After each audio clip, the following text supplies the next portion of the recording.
بسم اللہ الرحمن الرحیم۔ قربانی کی اہمیت قرآن و حدیث کی روشنی میں۔ قربانی قدیم ترین شعائر دین میں سے اللہ تبارک تعالیٰ نے ہر امت کے لیے اس عمل قربانی کو تقرب کا ذریعہ بنایا، جسے بار تعالیٰ کا ارشاد ہے وَلَا قُلْ أُمِّي جَعَلْنَا مَنْسَاكًا، اور ہم نے ہر امت کے لیے قربانی کے عمل کو عبادت بنا دیا۔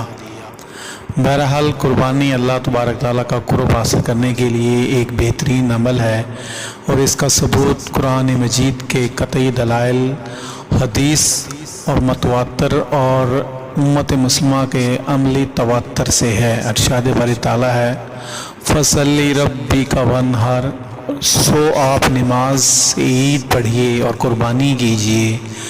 رئیس المفسرین حضرت ابن عباس، حسن بصری، مجاہد اور اکرمہ تابعی فرماتے ہیں کہ آپ عید کے دن قربانی کیجیے۔ سن کبرا باہ والا رسائل۔ ترجمہ: اللہ تعالیٰ کے پاس نہ ان کا گوشت پہنچتا ہے نہ ان کا خون، لیکن اس کے پاس تمہارا تقوی پہنچتا ہے۔ الحج 34۔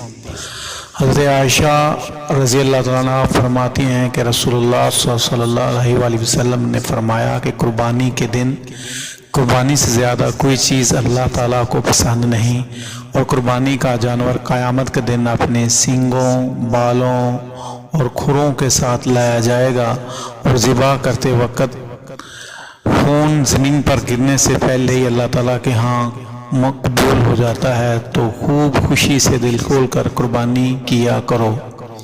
حضرت زید بن ارقم سے مروی ہے کہ صحابہ اکرام نے عرض کیا کہ یا رسول اللہ، ان قربانیوں کی کوئی حقیقت ہے؟ آپ نے فرمایا یہ تمہارے والد اجد امجد حضرت ابراہیم علیہ السلام کی ایک سنت ہے۔ صحابہ نے عرض کیا ہمارے لیے اس میں کیا فائدہ ہے؟ تو یا رسول اللہ صلی اللہ علیہ وسلم نے فرمایا کہ قربانی کے جانور کے ہر بال کے بدلے میں ایک نیکی ہے۔ سبحان اللہ۔